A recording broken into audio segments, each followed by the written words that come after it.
What's going on, ParaTruthers? Welcome to another episode of ParaTruth Radio. My name is Justin. And I'm Eric. And tonight we are bringing on Rob and Nonie Douglas to talk about their book, Unquiet Voices, The Magical Art of Laying Ghosts. This will be an interesting conversation. Rob and Nonie have been studying the esoteric arts together for more than 30 years. And without further ado, let's bring in Rob and Nonie. Rob and Nonie, welcome to ParaTruth Reborn. How are you all? We're doing fine. Thank you. Great to be here. Yeah, thanks for having us. It's glad to finally get you on. We've been struggling. Yeah, third time's a charm. Yeah. So something that we usually ask everybody is, how did you get into the all things strange and unusual?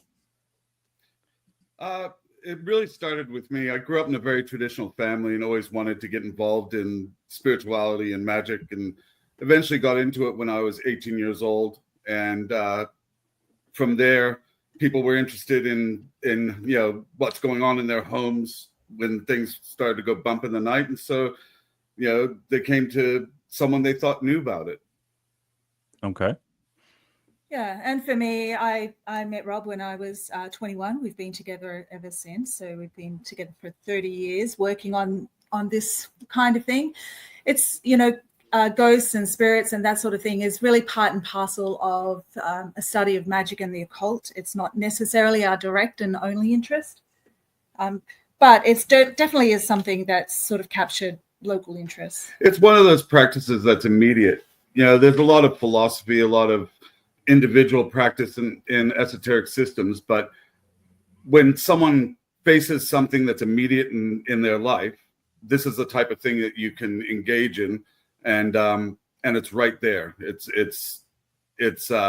incredibly practical. Mm-hmm. Okay. Well, now, for listeners who are unfamiliar with your book, what does the title Unquiet Voices actually signify? Primarily that not all people who are deceased are ghosts. Okay, ghosts tend to be those spirits that are stuck in between because of their attachments. So, and they often reach out to try to communicate to us. So, Unquiet Voices indicates that these souls that are bound by their own attachments are reaching out.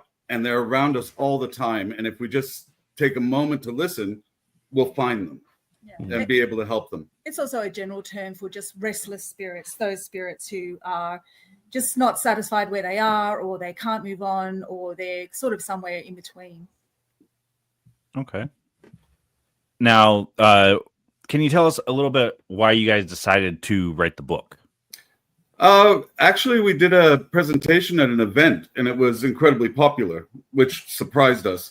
And it kind of pulled us into the orbit of the publishers and that sort of thing. And we ended up in a discussion, and we ended up writing the book. It was never our intention to write an esoteric book at all in our lives. We're in our 50s, and so it's not really the time to start when you want to set up a career as an esoteric writer. Yeah. We're kind of reluctant authors. Yeah, it really was something we felt needed to be said. There was enough influence around us to sort of guide us towards this would be the right thing for us to do. We've always been very, it's something we've held close to our chest. It's not something we've ever really talked publicly about. And so putting it into words and sharing it was a bit of a leap of faith whether there would be interest in this. But we were assured that there was. The publishers approached us. And it sort of went from there. Well, there's always interest, I think. It's just narrowing it down for sure. Yeah, and I would say that we have a very particular kind of approach where we're crossing the lines between occultism and paranormal investigation. Mm-hmm. We're not paranormal investigators ourselves. However, we've been present and invited to participate when things are a little bit beyond what a situation when it might call for a little bit of specialized interest or expertise. Having said that, we have done many of our own investigations in private homes and for people who are facing a spirit disturbance. But we have worked in the past with other paranormal investigators and seen their methodology and had that team sort of dynamic. Okay. Well, now, so many people seem to believe that necromancy is kind of a negative term, signifying raising the dead or having the dead do your bidding and things like that.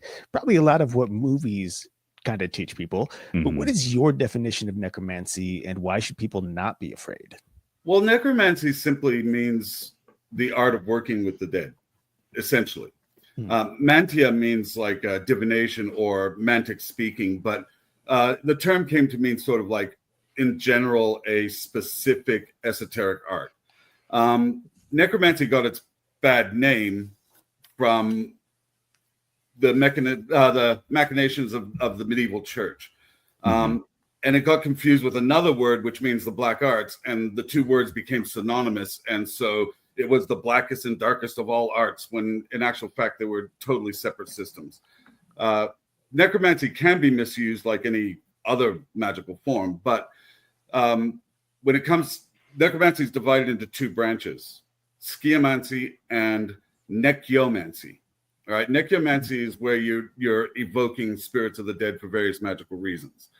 Sciomancy is when there's a disturbance and you go to the location and you resolve the disturbance. So the book's really about sciomancy. Necromancy, the word necro is a Latinization of an old Greek word for the types of rituals when they were within a place that was a liminal place between the netherworld and our world. So in a temple called the Necromantian in Epirus, or at a tomb, for instance. And there were a set of rituals that in Greek culture they performed, and it sort of bled into medieval magic from there. Okay. Now, if there are any cautions that you would give people considering to practice necromancy, what would they be? I'd say it has to be founded in compassion and respect for the living and the dead. My main caution would be, don't jump in too deep too fast. There's a lot of things that can go wrong when you're practicing these arts. And the biggest rule of thumb would probably be logical. When people talk about esotericism and magic, they think it's like the antithesis of logic. But the reality is it's not. You need to be able to define what is caused by physical events, what is caused by emotional and mental issues, what's potentially caused by a spirit. And you have to know, have certainty in your knowledge base in what you're doing. And so if you're prone to flights of fancy, then it's probably not for you, because that will lead you down a very dangerous path. Okay. So in terms of necromancy, I think another thing is just to gild yourself with information. It's a very misunderstood term. When we use it, we really are talking about communication with the dead. A particular strand of necromancy really comes from a cultural background in laying ghosts. And so it's a service. It's not necessarily, it's not for entertainment. It's not for thrills. It's not for, the excitement and the adrenaline that some people get from it. For us, it means something where you are have a compassionate approach and trying to resolve a situation which may involve the living and the dead, and things just aren't going so well. Being able to get in the middle of that confrontation and resolve it in a way that creates a peaceful resolution is really the goal of what we're talking about. A little bit different to what you find in popular media. Popular media likes to focus on the imagery and it boosts certain people's ego, but that's not what we're promoting. Okay. Right. Yeah. I think that's where most people's knowledge of necromancy comes from. So totally get it. We're incredibly boring, normal people. Yeah, we just sort of happen to live with one foot in this world and one foot among the world of spirits and the dead. And I think a lot of people do. And a lot of people are open to the idea, but it doesn't necessarily mean that when things start to go awry, when it crosses over and it's unwelcome, people don't know how to handle it or what to do. And they sometimes can immediately think that there's potential for danger. Sometimes there is, but learning how to analyze that and how to have a way of approaching it and almost a bit of a formula, how to identify it. Is it a problem? Isn't it a problem? You know, how do we control the environment? We can't always control the spirit. We can't always control the situation, but there are things that we can control that mitigate it. And having a real understanding on how to navigate those unseen realms is really where our focus is. Okay. And so that probably kind of lines up with my next question here, which is how does classical necromantic techniques complement or enhance modern paranormal investigation tools? I would say it's the other way around. There's so much experimentation and exploration in modern paranormal investigation, from the technology to investigation techniques to experiences that are recorded, a vast number of experiences that are recorded that can be analyzed. The old methods are based on their knowledge base and a rational means of investigation, but we can enhance a lot of those old methods with a lot of the new methods when we test them and they become tried and true. Mm-hmm. For instance, everyone knows an EMF meter. Well, it helps. It helps to identify when there's EMF present. Although, to be honest, if you have experience, you can pretty much sense that there's EMF present immediately walking into a location. But that was just one example. Yeah, I would say that when necromancy crosses and supplies a good foundation and a base of knowledge for modern investigators, is really in the classifications. I think that it's really fundamental knowledge. It's a set of classifications that has been agreed upon and observed and worked for, over 2,000 years of recorded history in various ways and various documents. And I think once we discovered that in some of the manuscripts and were able to apply it to our own experiences and then see that it was consistent and that this is a working system. It happens in about chapter 5 of the book. And basically that piece of information, if that's the one thing that an investigator or an individual can take from our book, that's knowledge worth sharing, in our opinion. Because if you can classify spirits, you can then understand what their motivation is. You can understand what potential there is for harm, but you can also communicate that with other people in a coherent and articulate way. It also helps in streamlining how you're going to proceed with your investigation and the cautions you need to take. Okay. Now, we've talked about the misconceptions about necromancy, but there are a lot of misconceptions about spirits, what they are. You mentioned ghosts at the beginning are completely different than spirits. What are some of the most common misconceptions about spirits that people have? I think that there's a sort of sense of us and them, and really it's more like the global community expanded out into multiple worlds. So you have spirits that aren't human that we do interact with, that turn up every now and again, and knowing them and knowing their nature is necessary when you're doing investigation to be able to identify that this is not a ghost and therefore has to have other means to interact with it. When it comes to classifying human spirits, it's really based on their behavior and the condition that they are in, re their attachments. And it's kind of psychological. You have a way of knowing or guessing how they're going to react by what classification they are, so that you can tailor your investigation to get the best effect, find a resolution in the quickest and most efficient way. I think that one of the major misconceptions that is so easy to blow out of the water in popular media is just, some of the nature of manifestations and what they mean. when a spirit manifests into a space, it's because the conditions are right. It's not necessarily because they're trying to manifest, although sometimes it might be, but very often it's just that we're getting a little glimpse. We're sort of seeing them manifest. Shadow figures are really just, something that you might see at a stage of manifestation. It doesn't make them evil or dark or anything else. It's just that we're seeing a spirit in the condition most congruous to our visual.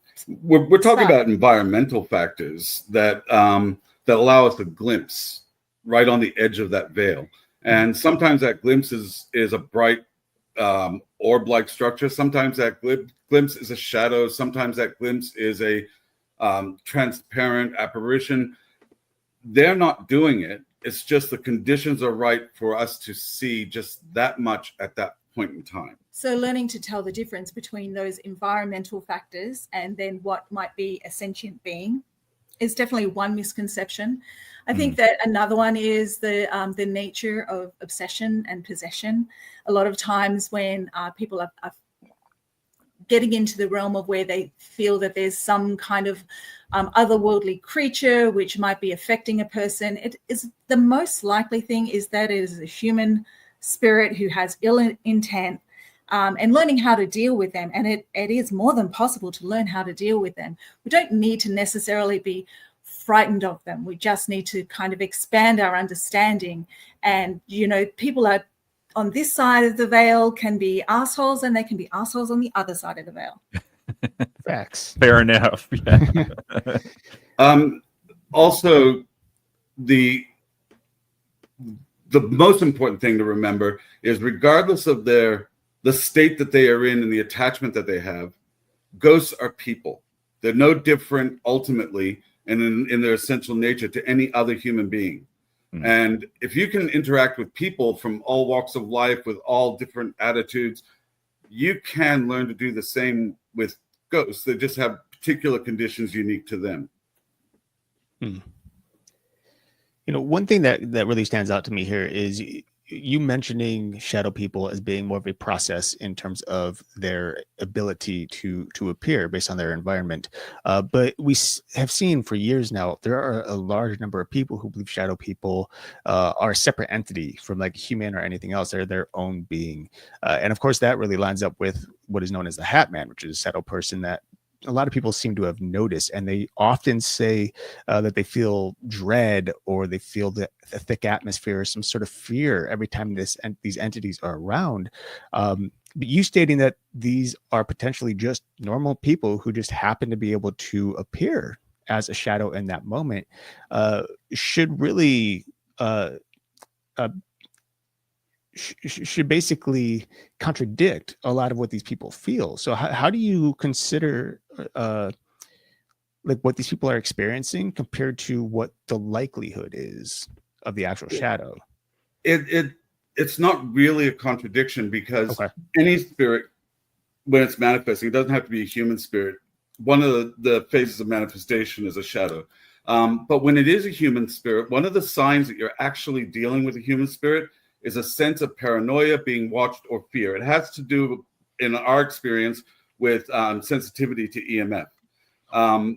It's one of the signs that the ancient magicians noted with regards to human spirits as opposed to other spirits. They have what they call signs and movements, which help them identify what type of spirit you're dealing with.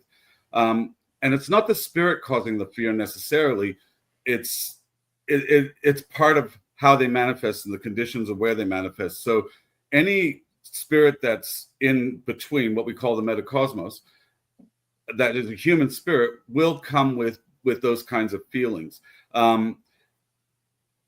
The idea that shadow people are a unique type of spirit, I've never found any evidence to support that in all the years that we've done this. I do know that a spirit that is non-human can also appear as a shadow. But when we look at the folklore around shadow people, and you talk about the Hat Man, well, think of it this way. In their universe, we now have milliners and an industry to create hats and so on and so forth. It seems more likely that they're going to be a human spirit with appearing wearing a hat than some unique, demonic being that likes hats. And it's like that with the Christian concept of a demon. I can see where they're going, but in my experience, or in our experience, I should say, it's usually human spirits that have ill intent that will try to scare people by implying that that's what they are. I've yet to come across anything that really fits the fiend of hell bracket in any investigation I've done. And we've dealt with more than human spirits in our investigations. So, as we said, we're pretty ordinary people and pretty practical. And I would have to see the evidence of that before I could say that shadow people are a specific branch of spirits, or that there's demons out there that want to eat your face just because that's their nature. I haven't seen it at all. So I think that's for us. It has to be something that we've come across, dealt with, and can talk by experience on. So to that end, and just to summarize, so when it is a shadow person, the fact that there is a feeling of fear just confirms that they are human spirits. Okay. And that record goes back well over 1,000 years. The human body is the most receptive tool when it comes to detecting spirits. We have this innate ability to feel when a spirit, and especially a revenant spirit, like a spirit who hasn't crossed over, when they're present. We feel afraid. Our skin prickles and we might feel cold. They're all signs that it's a human spirit that's present. Okay. And they're well-recorded signs. Now, you mentioned you guys have come across non-human spirits. What other type of spirits have you come across? Probably the most common is what's known as terrestrial spirits. They're people will call them nature spirits and stuff like that. They have multiple forms, so they can be scary when you come across them. And as we were talking about signs and movements earlier, one of the signs of terrestrial spirits is red eyes. Not because they're evil or nasty, just that's something that you often see with them. And they're intensely curious. So especially when there's something going on, a spirit disturbance, and people turn up to investigate, or they love when there's electronic stuff they've never seen before and stuff like that. And they will flood a space where one spirit is causing the disturbance, but now you're investigating and they'll start flooding the space. So that's really common. I remember in one case, a paranormal team was looking for a specific entity that was obsessing a location, and they turned the lights off and they took a flash photography, and there was one orb that was clearly a human orb because they're unique. They're very bright and opalescent and have a blue corona around them and so on. And it was there. And then they're pulling out all their equipment in the dark. And about 5 minutes later, they take another photo and the room is filled with orbs, all irregular shapes and strange and wonderful. That's a good indication that terrestrial spirits are turning up. They're incredibly, incredibly curious. And a lot of hauntings are put down to them. And people don't realize they will interact in your physical environment just because they're curious and interested. There's others. There's aerial spirits and aqueous spirits. These classifications go back to before the 10th century. They're not actually of the elements. They just use the elements to classify them. And later on, they use planetary classifications. But there's numerous kinds of spirits that are constantly flicking in and out of our world, and we tend to interact with them, and they're unique to themselves and the world that they originate in. But one thing we do find consistently across all cultures is that there is a certain number of them, and the way that they've recorded them, there's usually about 7 of them. And the way that they're classified, the way they behave is consistent. In our book, we've tried to sort of take a bit of a universalist approach, drawing from ceremonial and medieval sources. However, you can find them also. We refer to Sellers, who was he was a Greek Orthodox philosopher, theologian, and he writes about demons from a Greco-Thracian point of view and the classifications they use. Yeah, which is why we think it's a valuable tool, being able to sort of look at these classifications and then apply it to experience and sort of see where it is. And there's always room for more experimentation. There's room for personal experience and way that's interpreted. It's very hard to record what some of these experiences are. And so usually when this knowledge gets passed on, it usually gets passed on with some experiences or with some knowledge so that individuals can sort of see what that means for them, because their experience of it might be unique. Okay. Yeah. Now, for people who are just starting out in, like, say, paranormal investigation or just interested in the paranormal, what's the most important thing that they should know? I think building your knowledge base is primary. I mean, knowledge is power, right? And when you go to an investigation, you want to know as much as you can about what's going on. The other thing is obviously things like protection and a good investigative methodology, so that you're safe and that you've got a logical process of what you're going through. All that's fantastic, but when it comes down to it, walking into a dynamic situation of a spirit disturbance without a solid knowledge base is going to set you at an incredible disadvantage from the beginning. Mm-hmm. And that is, it's a little hard to develop. There hasn't been a good, trustworthy source. There's been a lot of good individuals who have shared some experiences, and there's been a lot of interesting theories about, what things could be and things that work for people. And I guess what we wanted to supply here is something that could be a primer to introduce someone from what's going on in the invisible world through to how to identify if something is harmful, and then some methods of how to deal with it. It isn't something that is for everyone, but we do hope that, adding a little bit of foundation to some of the investigations and studies, because as much as there is exciting and interesting things going on in popular media and in the experimentation that people do, there is this underlying foundation of knowledge that has been lost to most people. And so being able to sort of bring that forward into this century has been, we hope helpful for others. But in terms of what is most important, I think is to understand why you're doing it, is to understand who you are, how you're going to protect yourself, who you are as an individual, and so that you can identify when an experience is outside of yourself or whether it's happening internally inside you, whether your reactions to the environment is your reaction to a spirit.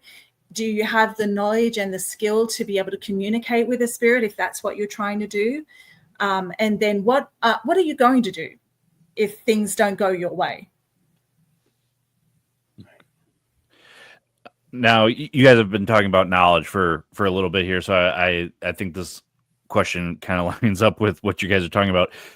In your view, what wisdom have we lost from the necromantic practices that could help us better understand the paranormal today? We think about paranormal investigation over the last century and how quickly it's evolved, how much information has been gathered, and experimentation has created new means and new pathways to find out more information. And that's only in 100 years. Really, it's only in the last 60 some odd years. So imagine the information that was collected by practical magicians doing this for 2,000 years. That information doesn't change because we're living in the modern times, because the experience is the same. That information is tried and true and tested over 2 millennia that can give you a bulwark of information before you even step foot in an investigation. We're not saying one is right and one is wrong. We're saying that it's a continuum of information. Hopefully, another 1,000 years from now will be the blending of all the new paranormal research and the old will bring us to an even greater understanding. But at the moment, there's no reason that we can't inform ourselves from the past in understanding what's happening right now. Mm-hmm. Okay. Do you think there's any modern research in the paranormal that kind of cancel out or belittles some of our past understanding, some of the ancient understanding of the paranormal?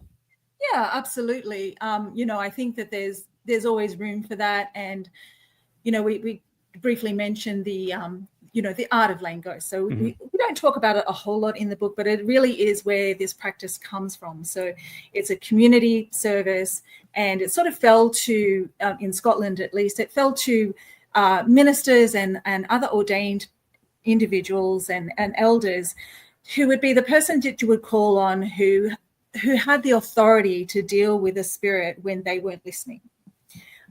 But that being said, there is a lot of interaction and a lot of interplay between the community and that individual and between the spirit world. And I think that one of the major things that we have lost is that connection, where we start to think of the spirit world as outside of ourselves. We start to think of the belief in the spirit world as something that is irrational and somehow demeans us if we have interactions with the spirit world, or that we have to question individuals who do, and we have to question their sanity.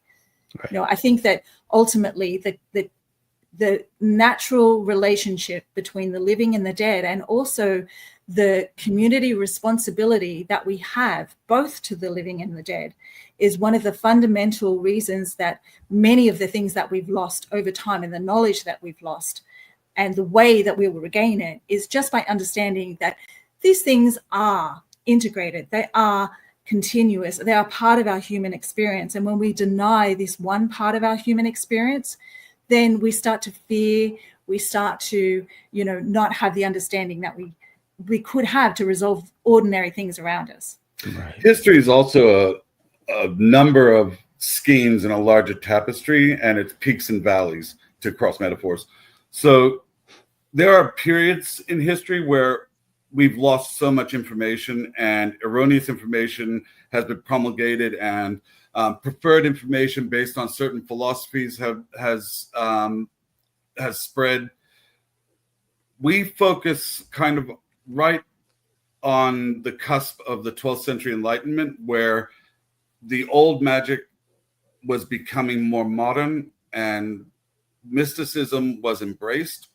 The following century, of course, that was suppressed, but that period is kind of like a golden age, where the period prior to it was there was a full continuity of tradition leading up to that point. And we sort of use that as a jumping off point. But of course, there are things that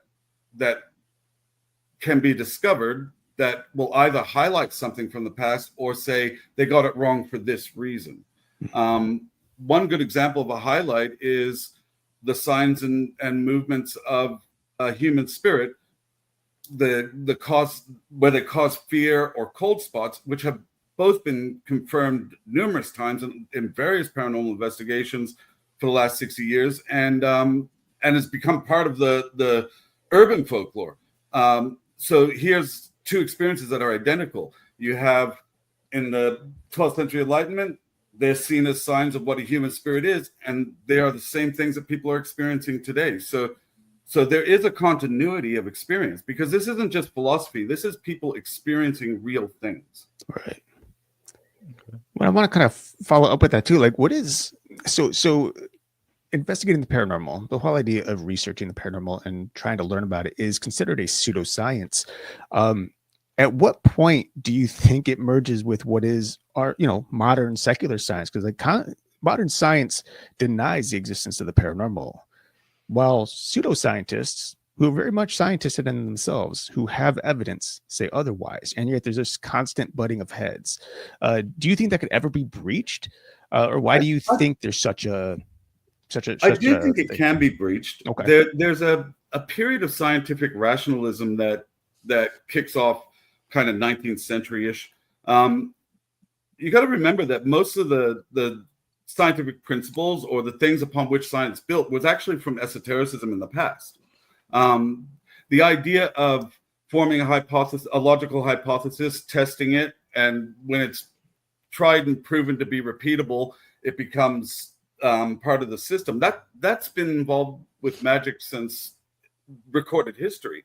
So the so-called scientific method has been there the whole time. Right. You look at some of the great scientists in the Enlightenment period and the Renaissance, and they were occultists. The idea that spirituality and science are divorced is really a post-Victorian idea. And there are plenty of scientists that are open-minded. Science should be about having an open mind and testing. Right. But there are those who don't. And when they see science as only what can be measured in our universe, they're missing everything else that could be out there. So the loggerheads between the two types of scientists, I think that curiosity and acceptance will ultimately win out. I think that the super rationalism will not last in the fields that are active at the moment. Who knows in the future? Because a lot of this is about philosophy. Scientists like to think they're not philosophical, but they're as philosophical as anybody else. They have an opinion, they have a predisposition, and they're either trying to prove it or disprove it. I think you have a much more positive approach than I do, Rob.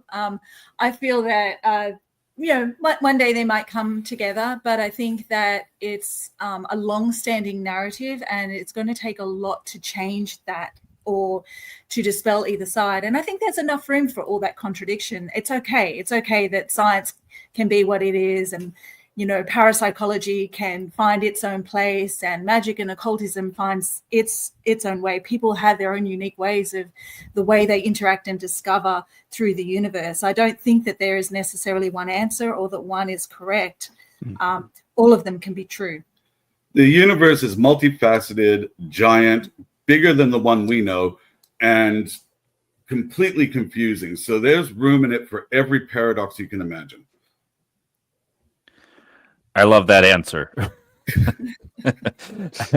Now, there's a lot of people that tend to want to open themselves up to communicating with spirits. In your guys' opinion, what is a safe way to do that without opening themselves up to harm or deception?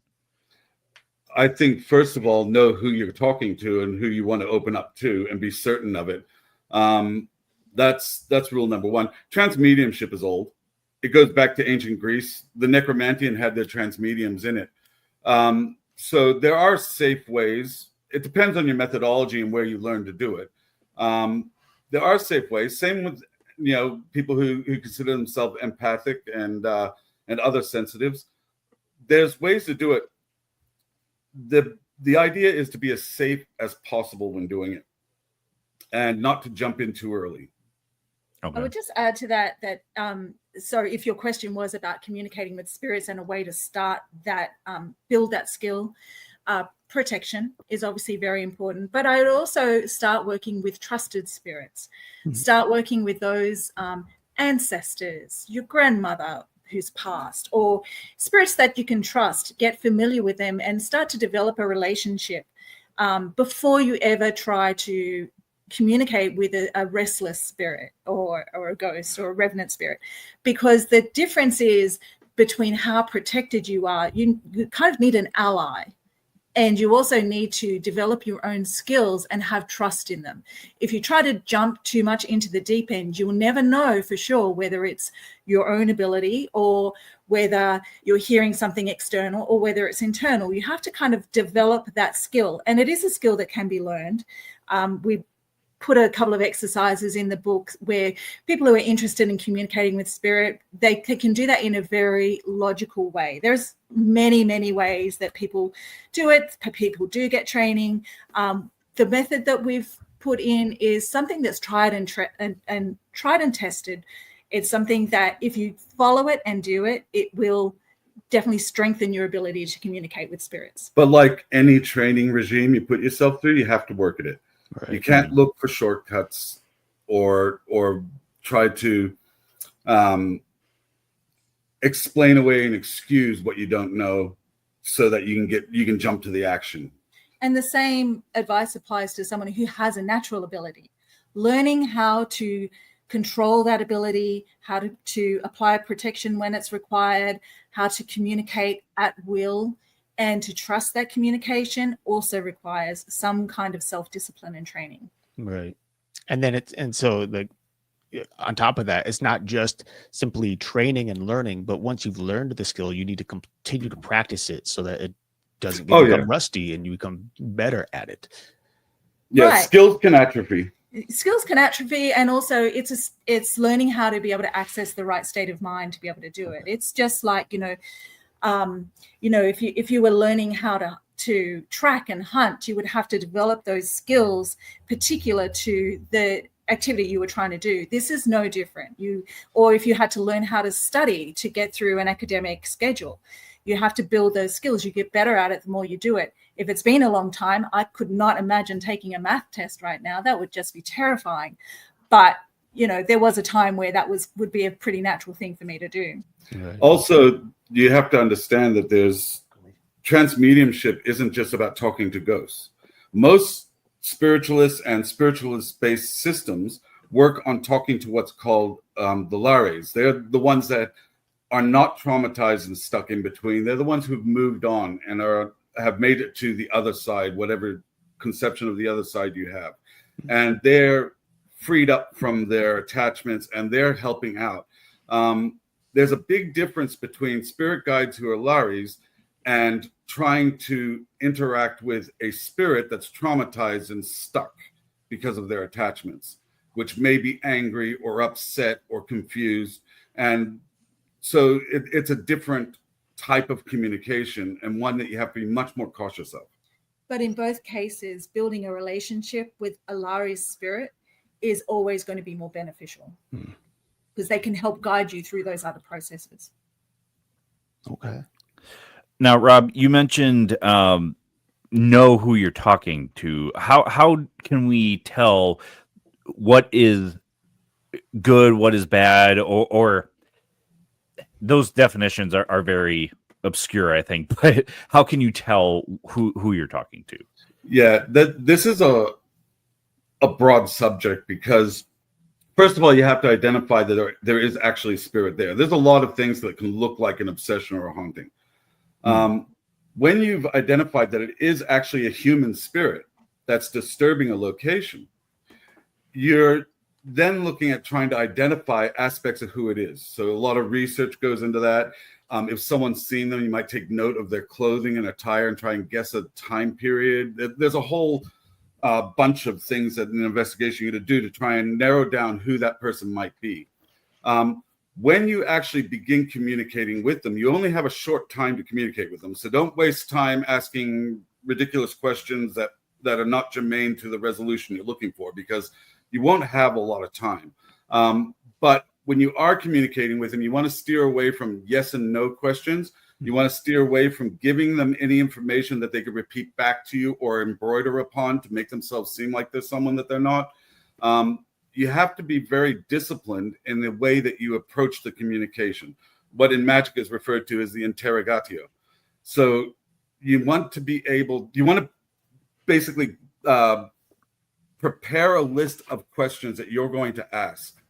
And then once you finally get the answer, and you may be certain it's the person you're talking to, you may think it might not be, or you're not sure, the answers that you receive have to go through an analysis with other evidence to back them up. You don't take anything at face value, because an investigation is going to collect a mountain of data, and that data is going to come down to evidence, and that evidence has to be analyzed to create the picture of what is actually going on. And deception is a tool that some spirits will use. So you have to go in with the knowledge that you might be being deceived at that point. Mind you, deception is something human beings do too, because we've all walked into a case where the situation was a hoax. So it's not it's not exclusive to ghosts. Oh, absolutely. Yeah, I agree. Well, now speaking of cases, after about 30 years of research and experience for you, are there any cases or encounters that have stood out or are particularly meaningful or surprising even? Oh, that's a really difficult question. Okay. For one thing, there's such a vast variety of experiences. I don't think you could choose just one. Secondly, we try to be discreet. We don't show photographs of any investigation we've done of a location or the people involved. We talk in general terms. But I think emotionally, one that, and we were asked this question recently and answered the same thing. Emotionally, there was one we had where it was the spirit of a young boy who had been around for a little while in a particular area. He had died of exposure in the mountains. And he thought he was going to get in trouble because his mother would be angry that he didn't have his cardigan with him. And that was why he wasn't open to seeing her or guidance to move over. And we were there in the resolution and helped him to see her. And it was an incredibly emotive experience that choked us both up. And we still think about it today. A lot of the most powerful experiences are really the most simple ones. It's very often, for us, it's a resolution for the spirit where they just kind of go, oh, you mean I can move on? I can go? That simple recognition. And they often are the ones that have been most numerous. It's very often the case where they really just don't have a real interest in the people that are there. They just kind of want to finish whatever whatever their unresolved issue or task. Sometimes it was, a lady who left she wanted to make sure her brother got the will. She left in the drawer because she was a bit worried that, the inheritance wasn't going to go to the right person. These are very kind of simple and unusual things that really are of big concern to somebody in the spirit world, that once they've resolved, they move on very quickly. If you're asking about dangerous or exciting or, powerful phenomena we've come across that too. I've been knocked over, pushed, punched, things thrown at me, all that has happened. But they're not the things that stand out to me the most. It's the powerfully emotional experiences that we've come across that I think stand out the most. Perhaps one of our experiences that is a little bit different to someone who's coming from the point of view of a paranormal investigator is that we're looking for if there's a magical influence as well.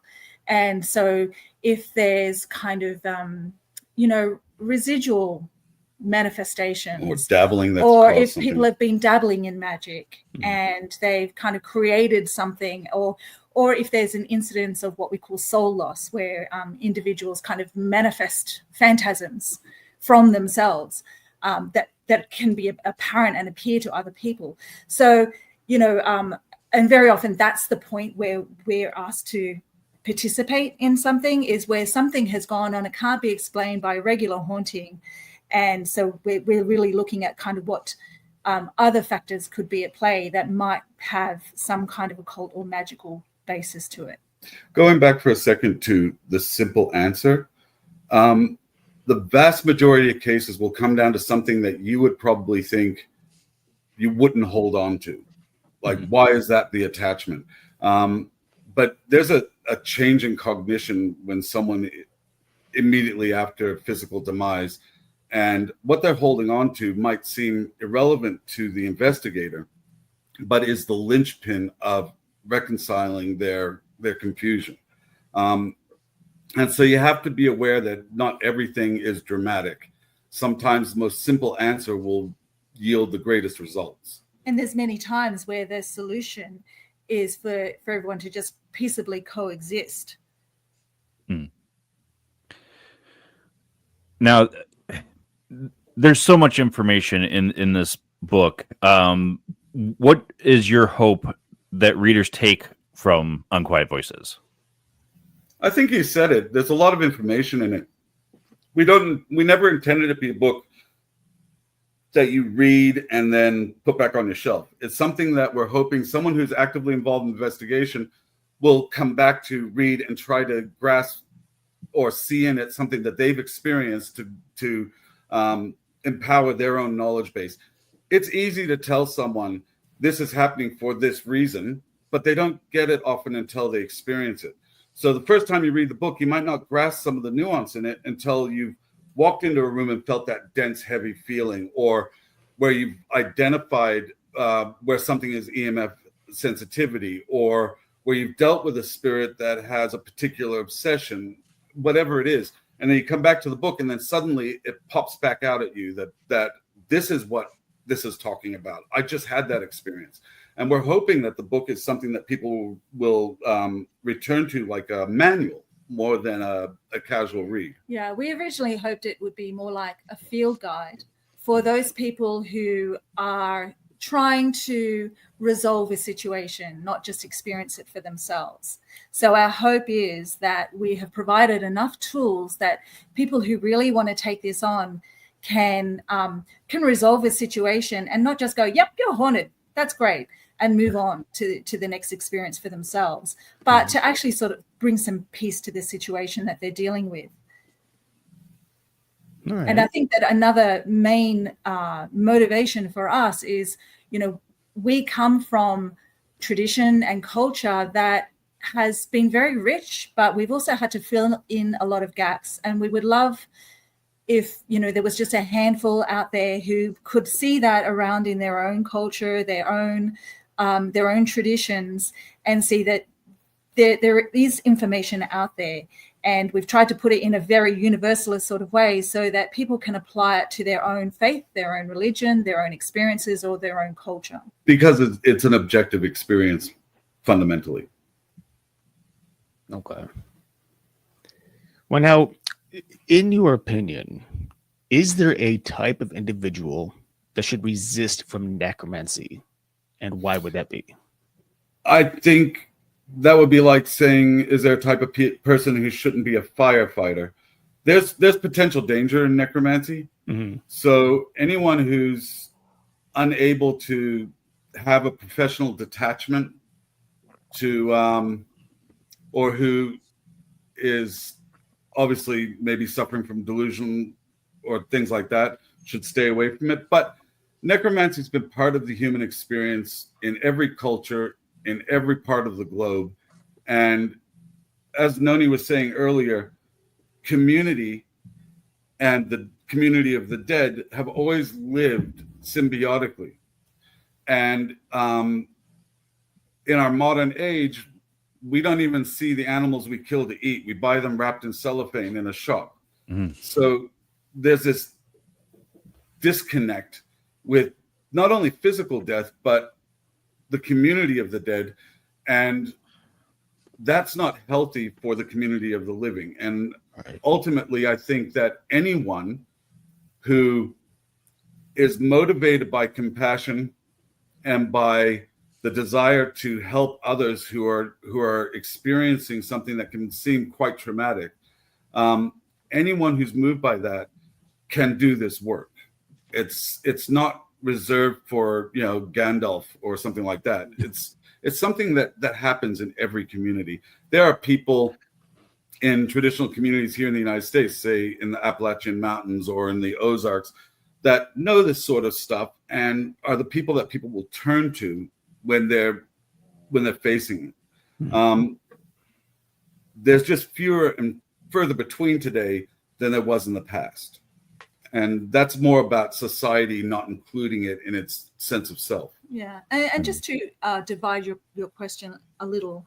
So in necromancy, communicating with the dead is really something that, making that connection with life after death or those who are around us who have passed on, we hope that everybody starts to make that connection if they don't have it in their lives already.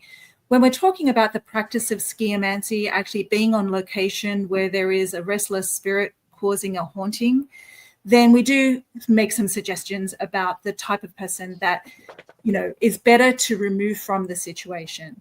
That includes children, a woman who's pregnant, if someone is in some way emotionally or mentally at risk, or has been possessed or obsessed in the past and doesn't have control of that situation or very good protection, they are not good people to have when you're trying to undergo an investigation or where you feel that there may be harm from a spirit that could be caused. Also, health conditions like anxiety, heart conditions, severe asthma, hyperventilation, that sort of stuff. If people have physical conditions that can be exasperated by the events that are occurring, it's better to remove them from the investigation if you can.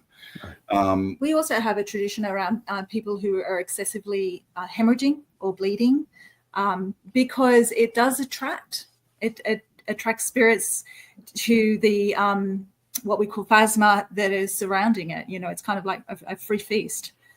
So individuals who are suffering some kind of physical trauma, mental or emotional at risk, have a child in utero, or some other reason why they do not have control between or separation between themselves and the spirit world, they really shouldn't be participating in an investigation. And someone who's being targeted for a spirit by severe oppression is not someone to wave as bait. They should be removed away from a location where they're being targeted. If the spirit follows them, which can happen because their fixation is upon them, that might be a different situation. You might need to put some protections in place.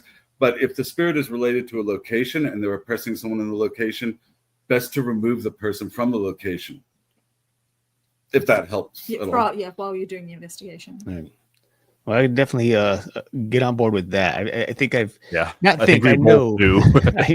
I've heard too many stories of people who use individuals as bait who are suffering from oppression, and the investigators end up leaving the home, and things are just worse for that individual. Yeah. It's just sad. Yeah, it's kind of like the situation with using sage. Sage, what sage does is it makes the conditions very hard for a spirit to interact with our physical world. But the effects of sage only last about 2 to 3 weeks.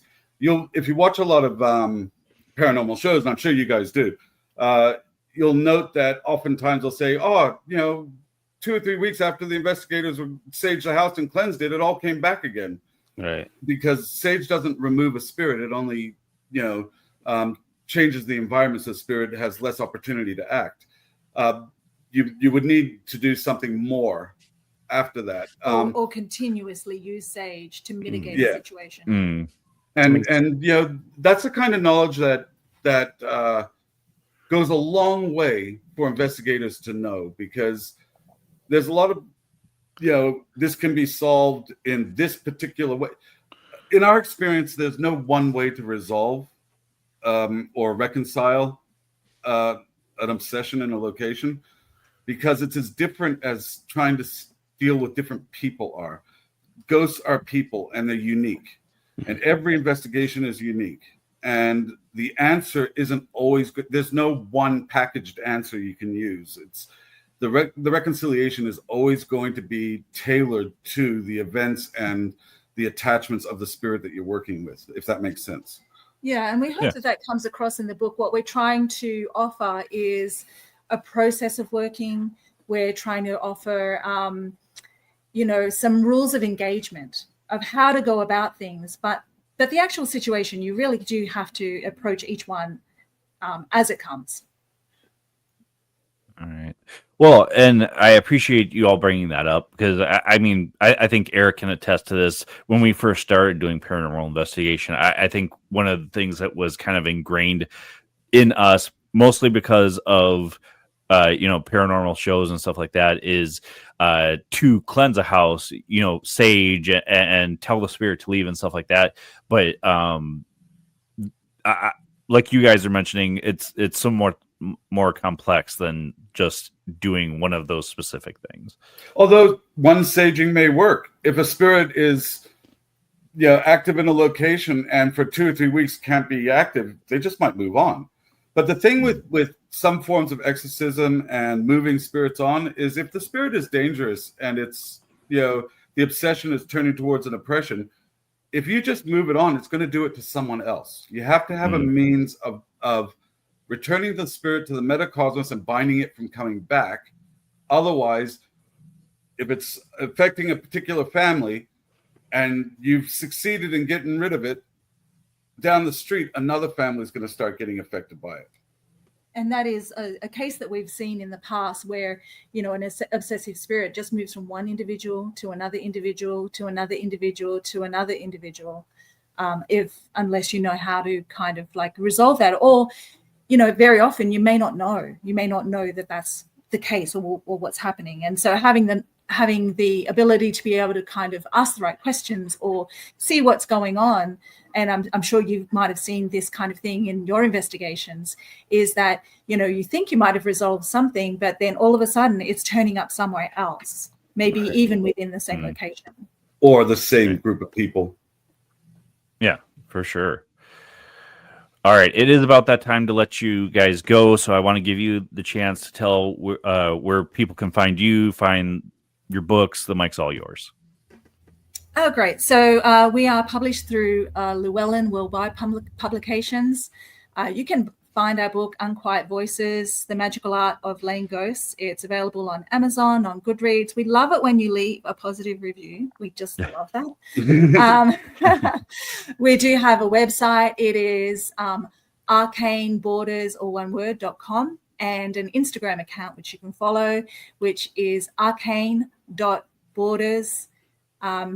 We're struggling a little bit to keep up with everything. We're just sort of surviving through the Hurricane Helene at the moment and getting back on our feet.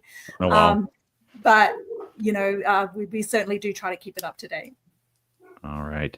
I'm going to put you in limbo for a second so we can finish out the show, and then we'll bring you back in to give you more information. So hold on for me, all right? All right. Absolutely. All right, folks. I hope that you've enjoyed listening to Rob and Nonie Douglas talk about their book, Unquiet Voices, The Magical Art of Laying Ghosts. There is the cover for you if you're watching video. I think we say this way too often. The year has already been flying by. Yeah, no kidding. And next week is our Easter episode, so we're going to have some fun with that. It's going to be entitled The Magic of Easter. And then it's going to be a couple of episodes of just us before we bring more guests on, because we've got some topics that we want to talk about that I don't think I can find any books on. So make sure you like, share, subscribe, no matter where you listen. Make sure you check out all of the shows that are on United Public Radio Network. And this has been a pre-recorded show for 107.7 FM New Orleans and United Public Radio Network. Until next week, folks, where you'll find us same time, same channel. My name is Justin. And I'm Eric. Peace.